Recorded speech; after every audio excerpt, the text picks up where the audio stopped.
Commitment சொல்றேன், Pongal winner மதகதராஜா தான். உங்களை பார்க்கணும் அண்ணா நினைச்சிருந்தா இந்த செலிபிரேட் இவ்வளவு பெரிய ஹிட் ஆயிடுச்சு, அதை பெரிய ஹோட்டல்லையோ எங்க வேணாலும் போய் செலிப்ரேட் பண்ணிருக்கலாம். என் படத்துக்கு 110 ரூபா கொடுத்து வந்து பாக்குறாங்க, உங்க கூட தான் செலிப்ரேட் பண்ணணும்னு அண்ணா ஆனா உட்காந்து பாக்குறீங்களா இல்லன்னு சொல்லி 45 மினிட்ஸ் நின்னுகிட்டே அவங்க கூட என்ஜாய் பண்ணாங்க அண்ணா படத்தை.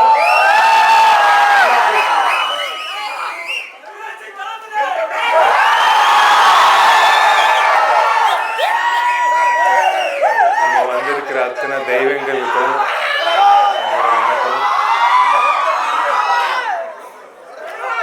இது இந்த மாதிரி ஒரு காட்சி பார்க்கணுன்றது கிட்டத்தட்ட ஒரு 12 வருஷம் காத்துக்கிட்டு இருந்தோம் நானும் சுந்தர் சார். இது உங்கள் முன்னாடி கொண்டு வந்து நீங்கள்